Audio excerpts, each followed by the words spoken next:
ಚಳಿಗಾಲ ಮುಗೀತು, ಮಳೆಗಾಲ ಮುಗೀತು, ಬೇಸಿಗೆಲಾದ್ರೂ ಹೂ ಬಿಡುತ್ತೇನೋ ಅಂತ ಕಾಯ್ತಾ ಇದ್ದ ಗಿಡದಲ್ಲಿ ಯಾವುದೇ ಕಾರಣಕ್ಕೂ ಹೂ ಬಿಡ್ತಾ ಇದ್ರೆ ಇವತ್ ಹೇಳುವಂತ ಫರ್ಟಿಲೈಸರ್ ನ ಬಳಸಿ.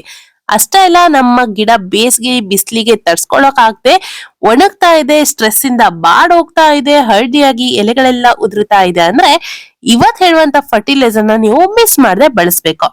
ನಮಸ್ತೆ ಎಲ್ರಿಗೂ, ಮಲ್ನಾಡ್ ಹುಡುಗಿ ಬಿಂದು ಯೂಟ್ಯೂಬ್ ಚಾನಲ್ಗೆ ನಿಮ್ಮೆಲ್ರಿಗೂ ಸ್ವಾಗತ ಸುಸ್ವಾಗತ. ಇವತ್ ನನ್ ಕಡೆಯಿಂದ ನನ್ ಸಬ್ಸ್ಕ್ರೈಬರ್ಗೋಸ್ಕರ ಒಂದು ಕ್ವಶನ್ ನ ತಗೊಂಡ್ಬಂದಿದೀನಿ. ನೀವು ಪ್ರತಿ ಸಲ ನನ್ ವಿಡಿಯೋನ ನೋಡ್ತಾ ಇರ್ತೀರಾ, ಸಪೋರ್ಟ್ ಮಾಡ್ತೀರಾ, ಕ್ವಶನ್ಸ್ ನ ಕೇಳ್ತಾ ಇರ್ತೀರಾ. ಆದ್ರೆ ಇವತ್ತು ನಾನ್ ನಿಮಗೊಂದು ಕ್ವಶನ್ ನ ಕೇಳ್ತೀನಿ. ಯಾವಾಗ್ಲೂ ನನ್ ಚಾನಲ್ ನ ನೋಡ್ತಾ ಇರ್ತೀರಲ್ವಾ, ನನ್ನ ಹತ್ರ ಎಷ್ಟು ಗುಲಾಬಿ ಕಲೆಕ್ಷನ್ ಇರ್ಬೋದು ಅಂತ ನೀವು ನಂಗೆ ಕಮೆಂಟ್ ನಲ್ಲಿ ಕಮೆಂಟ್ ಮಾಡಿ ಹೇಳ್ಬೇಕು. ನನ್ಗೂ ಕೂಡ ನನ್ನ ಹತ್ರ ಇಷ್ಟೆಲ್ಲ ಕಲೆಕ್ಷನ್ ಇದೆ ಅಂತ ನಿಜವಾಗ್ಲೂ ಗೊತ್ತಿರ್ಲಿಲ್ಲ. ಮೊನ್ನೆ ಒಬ್ರು ನಂಗೆ ಕಮೆಂಟ್ ಬಾಕ್ಸ್ ನಲ್ಲಿ ನಿಮ್ಮ ಹತ್ರ ಇಷ್ಟೆಲ್ಲ ಕಲೆಕ್ಷನ್ ಇದೆ, ನನ್ನ ಹತ್ರ ಅಂತೂ ಇಷ್ಟು ಕಲೆಕ್ಷನ್ ಇಲ್ಲ ಅನ್ಕೊಂಡು ಒಬ್ರು ಕಮೆಂಟ್ ಮಾಡಿದಾಗ ನಾನು ನನ್ನ ಹತ್ರ ಎಷ್ಟು ಗುಲಾಬಿ ಕಲೆಕ್ಷನ್ ಇದೆ ಅಷ್ಟೆಲ್ಲ ಇದೆ ಅಂತ ಹೇಳ್ತಿದ್ದಾರಲ್ಲ ಅಂತ ಅನ್ಕೊಂಡು ಕೌಂಟ್ ಮಾಡಿ ನೋಡಿದಾಗ ನನಗೆ ಆಶ್ಚರ್ಯ ಆಯ್ತು ಒಂದ್ಸಲ. ನೋಡೋಣ, ಕಮೆಂಟ್ ಮಾಡಿ ತಿಳಿಸಿ ಎಷ್ಟಿರ್ಬೋದು ಅಂದಾಜು ಅನ್ಕೊಂಡು. ಇವತ್ ನಾನು ಯಾವ್ದು ಫರ್ಟಿಲೈಸರ್ ನ ಬಳಸ್ತಾ ಇದ್ದೀನಿ ಅಂದ್ರೆ ಸೀವಿಡ್ ಫರ್ಟಿಲೈಸರ್ ನ. ಇದನ್ನ ನಾನು ಆಲ್ರೆಡಿ ಒಂದ್ಸಲ ವಿಡಿಯೋದಲ್ಲಿ ತೋರಿಸಿದೀನಿ. ಅಷ್ಟೇ ಅಲ್ಲ, ನಾನು ಇದನ್ನ ಬಳಸ್ತಾನೆ ಇರ್ತೀನಿ. ನನ್ನ ಗಿಡಗಳಿಗೆ ತುಂಬಾನೇ ಚೆನ್ನಾಗಿರುವಂತ ಒಂದು ರಿಸಲ್ಟ್ ನ ಕೊಡುತ್ತಿದ್ದು. ಈ ಫರ್ಟಿಲೈಸರ್ ತುಂಬಾ ಜನಕ್ಕೆ ಗೊತ್ತಿರ್ಬೋದು, ಹಾಗೆ ತುಂಬಾ ಜನಕ್ಕೆ ಗೊತ್ತಿಲ್ಲದೆ ಕೂಡ ಇರ್ಬೋದು. ಗೊತ್ತಿದ್ರೆ ನೀವು ಕೂಡ ನಿಮ್ ಗಿಡಗಳಿಗೆ ಬಳಸ್ತಾ ಇದ್ರೆ, ಹೌದು ನಾವು ಕೂಡ ನಮ್ ಗಿಡಗಳಿಗೆ ಬಳಸ್ತಾ ಇದೀವಿ ಅನ್ಕೊಂಡು ನನಗೆ ತಿಳಿಸಿ, ನನ್ಗೂ ಖುಷಿ ಆಗುತ್ತೆ.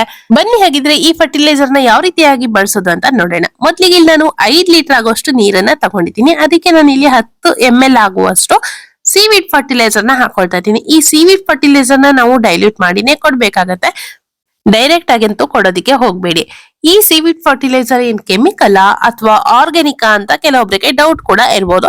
ಇದು ಯಾವ ರೀತಿಯಾಗಿ ತಯಾರಿ ಮಾಡ್ತಾರೆ ಎಲ್ಲದನ್ನು ಕೂಡ ನೋಡೋಣ. ಇದು ಕಂಪ್ಲೀಟ್ ಆಗಿ ಆರ್ಗ್ಯಾನಿಕ್ ಆಗಿರುವಂತ ಒಂದು ಫರ್ಟಿಲೈಸರ್. ಇದು ಯಾವ ರೀತಿಯಾಗಿ ತಯಾರಿ ಆಗುತ್ತೆ ಅಂದ್ರೆ, ನಮ್ಮ ಸಮುದ್ರ ಇರುತ್ತೆ ನೋಡಿ, ಆ ಸಮುದ್ರದಲ್ಲಿ ಪಾಚಿ ಬೆಳ್ಕೊಂಡಿರುತ್ತಲ್ಲ, ಆ ಪಾಚಿನ ಕಲೆಕ್ಟ್ ಮಾಡಿ ಅದಕ್ಕೆ ಕೆಲವೊಂದು ಪ್ರೊಸೀಜರ್ ಇರುತ್ತೆ. ಆ ಪ್ರೊಸೀಜರ್ ನ ಮಾಡಿದ್ರ ಮೇಲೆ ಈ ಸೀವಿಡ್ ಫರ್ಟಿಲೈಸರ್ ಅನ್ನೋದು ಸಿಗುತ್ತೆ. ಈ ಸೀವಿಡ್ ಫರ್ಟಿಲೈಸರ್ ಕೂಡ 2 ಟೈಪ್ ನಲ್ಲಿ ಬರುತ್ತೆ. ಒಂದು ಲಿಕ್ವಿಡ್ ಟೈಪ್ ನಲ್ಲಿ ಬಂದ್ರೆ, ಇನ್ನೊಂದು ಸಾಲಿಡ್ ರೂಪದಲ್ಲಿ ಬರುತ್ತೆ. ಅಂದ್ರೆ ಕಾಳ್ ರೀತಿನಲ್ಲಿ, ಅಂದ್ರೆ ಬ್ಲಾಕ್ ಕಲರ್ ನಲ್ಲಿ DAP ಇರುತ್ತೆ ನೋಡಿ, ಅದೇ ರೀತಿ ಬ್ಲಾಕ್ ಸೀವಿಡ್ಸ್ ಸಿಗುತ್ತೆ. ಆದ್ರೆ DAP ಅಂತೂ ಅಲ್ಲ, ಇದು ಸೀವಿಡ್ ಎಕ್ಸ್ಟ್ರಾಕ್ಟ್ ಅಂತ ಬರುತ್ತೆ. ಇದು 2 ರೀತಿನಲ್ಲಿ ಬರುತ್ತೆ, ಆಯ್ತಾ. ಮತ್ತೆ ಬಳಸೋದ್ ಕೂಡ ನಾವು 2 ರೀತಿನಲ್ಲಿ ಬಳಸಬಹುದು ಈ ಲಿಕ್ವಿಡ್ ಫರ್ಟಿಲೈಸರ್ ನ.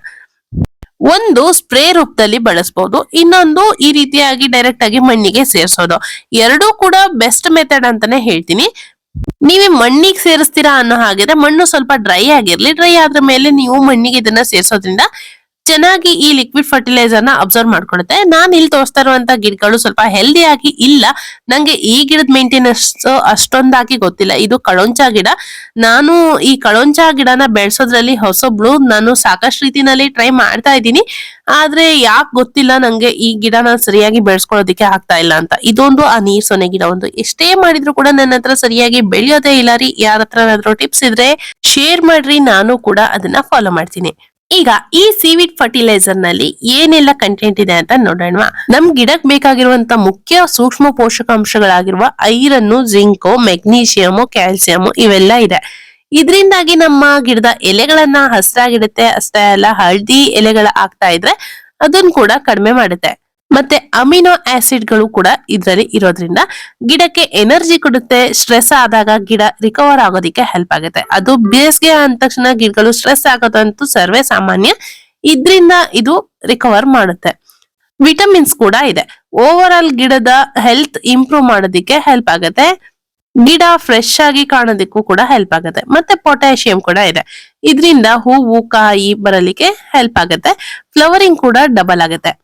ಅಷ್ಟೇ ಅಲ್ಲ, ಇದನ್ನ ಸ್ಪ್ರೇ ಮಾಡೋದ್ರಿಂದ ಏನಾಗುತ್ತೆ ಅಂದ್ರೆ ಗಿಡದ ಮೇಲಿರುವಂತ ಪೆಸ್ಟ್ ಕೂಡ ಕಂಟ್ರೋಲಿಗೆ ಬರುತ್ತೆ. ಅಂದ್ರೆ ಇದು ಇನ್ಸೆಕ್ಟಿಸೈಡ್ ಅಂದ್ರೆ ಕಂಪ್ಲೀಟ್ ಆಗಿ ಇನ್ಸೆಕ್ಟಿಸೈಡ್ ಅಲ್ಲ, ಅಂದ್ರೆ ಈ ರೋಗ ನಿರೋಧಕ ಶಕ್ತಿ ಹೆಚ್ಚು ಮಾಡಿಕೊಡುತ್ತೆ. ಇದರಿಂದ ಪೆಸ್ಟ್ ಅನ್ನೋದು ಕಂಟ್ರೋಲಿಗೆ ಬರುತ್ತೆ. ಇವಾಗ ಇದನ್ನ ಸ್ಪ್ರೇ ಮಾಡೋದನ್ನ ನೋಡೋಣ. ಸ್ಪ್ರೇ ಮಾಡೋದಕ್ಕೆ ನಾವು ಎಷ್ಟಾಗಬೇಕು ಅಂದ್ರೆ, ನಾನಿಲ್ಲಿ 1 ಲೀಟರ್ ನೀರನ್ನ ತಗೊಂಡ್ರೆ ಅದಕ್ಕೆ 2 ml ಆಗುವಷ್ಟು ಈ ಸೀವಿಡ್ ಫರ್ಟಿಲೈಸರ್ ನ ಹಾಕೊಂಡು ಅದನ್ನ ಸ್ಪ್ರೇ ಬಾಟ್ಲಿಗೆ ಹಾಕೊಳ್ತೀನಿ. ಈಗ ಇದನ್ನ ಗಿಡದ ಎಲೆಗಳ ಮೇಲೆ ಹಾಗೆ ಮೊಗ್ಗುಗಳ ಮೇಲೆ ಕೂಡ ಇದನ್ನ ಸ್ಪ್ರೇ ಮಾಡ್ಕೊಳ್ತೀನಿ. ಇದರಿಂದ ಮೊಗ್ಗುಗಳು ಉದುರೋದು ಕೂಡ ಕಡಿಮೆ ಆಗುತ್ತೆ. ಕಂಪ್ಲೀಟ್ ಆಗಿ ಗಿಡಗಳಲ್ಲಿ ಮೊಗ್ಗು ಮಾತ್ರ ಉದುರುತ್ತಾ ಇದೆ ಅನ್ನೋ ಹಾಗಿದ್ರೆ ಇದನ್ನ ಬಳಸ್ತೀವಿ ಅಂದ್ರೆ ಖಂಡಿತವಾಗ್ಲೂ ನಾವು ಆ ಮೊಗ್ಗು ಯಾವ ಕಾರಣಕ್ಕೋಸ್ಕರ ಉದುರುತ್ತಾ ಇದೆ ಎಲ್ಲದನ್ನು ಕೂಡ ಅಬ್ಸರ್ವ್ ಮಾಡಿ ಆಮೇಲೆ ಇದನ್ನ ಸ್ಪ್ರೇ ಮಾಡ್ಬೇಕಾಗತ್ತೆ. ಮೊಗ್ಗೆಲ್ಲಾದ್ರೂ ಬೇರೆ ಕಾರಣಕ್ಕೋಸ್ಕರ ಉದುರುತ್ತಾ ಇದ್ದು ನಾವು ಈ ಸ್ಪ್ರೇನ ಸ್ಪ್ರೇ ಮಾಡಿದ್ರೆ ಖಂಡಿತವಾಗ್ಲೂ ಅದು ವರ್ಕ್ ಆಗೋದಿಲ್ಲ. ಮೊಗ್ಗು ಉದುರೋದಕ್ಕೆ ಸಾಕಷ್ಟು ಕಾರಣಗಳಿರುತ್ತೆ. ಅದ್ ಯಾವ ಕಾರಣ ಅಂತ ಮೊದಲಿಗೆ ನಾವು ತಿಳ್ಕೊಬೇಕು. ಆ ಕಾರಣ ಅಲ್ಲದೆ ಅಕಸ್ಮಾತ್ ಅದ್ರದ್ದು ರೋಗ ನಿರೋಧಕ ಶಕ್ತಿ ಕಮ್ಮಿ ಆಗಿ ಅದು ಉದುರುತ್ತಾ ಇದೆ ಅನ್ನೋ ಹಾಗಿದ್ರೆ ಅದಕ್ಕೆ ನಾವು ಇದನ್ನ ಸ್ಪ್ರೇ ಮಾಡಿದ್ರೆ ಓಕೆ. ಮೊಗ್ಗು ಉದುರೋದೇ ಒಂದ್ ಕಾರಣಕ್ಕೆ ನಾವು ಇದನ್ನ ಸ್ಪ್ರೇ ಮಾಡ್ತಾ ಇರೋದೇ ಇನ್ನೊಂದು ಕಾರಣಕ್ಕೆ ಆದ್ರೆ ಅದು ಖಂಡಿತವಾಗ್ಲೂ ವರ್ಕ್ ಆಗೋದಿಲ್ಲ. ನಾನಿಲ್ಲಿ ಎಲೆಗಳು ಫ್ರೆಶ್ ಆಗಿರ್ಲಿ, ಹಾಗೇನೆ ಮೊಗ್ಗು ಕೂಡ ಉದುರದೇ ಇರ್ಲಿ, ಮೊಗ್ಗುಗಳು ತುಂಬಾ ಚೆನ್ನಾಗಿ ಅರಳಿಲಿ ಅನ್ನೋ ಒಂದು ಕಾರಣಕ್ಕೋಸ್ಕರ ಇಲ್ಲಿ ಇದನ್ನ ಸ್ಪ್ರೇ ಮಾಡ್ತಾ ಇದ್ದೀನಿ. ಜೊತೆಗೆ ಪಾಟ್ ನ ನಾವೆಲ್ಲಾದ್ರೂ ಬೇರೆ ಕಡೆ ಶಿಫ್ಟ್ ನ ಮಾಡಿದಾಗ ಅವಾಗ್ಲೂ ಕೂಡ ಇದನ್ನ ನಾವು ಬಳಸ್ಕೊಬಹುದು. ಈ ರೀತಿ ಸ್ಪ್ರೇ ಬೇಕಾದ್ರೂ ಮಾಡ್ಬೋದು, ಇಲ್ಲ ಅಂದ್ರೆ ಡೈರೆಕ್ಟ್ ಆಗಿ ಪಾಟಿಗೆ ಕೂಡ ಹಾಕ್ಬೋದು. ನೋಡಿದ್ರಲ್ಲ, ಇವತ್ತಿನ ವಿಡಿಯೋ ಇಷ್ಟೇನೆ. ಇವತ್ತಿನ ವಿಡಿಯೋದಿಂದ ನಿಮ್ಗೆಲ್ರಿಗೂ ಯೂಸ್ ಆಗಿದೆ ಅಂತ ಅನ್ಕೊಳ್ತಾ ಇವತ್ತಿನ ವಿಡಿಯೋನ ಇಲ್ಲಿಗೆ ಮುಗಿಸ್ತಾ ಇದ್ದೀನಿ. ಮತ್ತೆ ಯಾವ್ದಾದ್ರು ಹೊಸ ವಿಡಿಯೋದಲ್ಲಿ ಸಿಗೋಣ. ಅಲ್ಲಿವರೆಗೂ love you all, bye bye.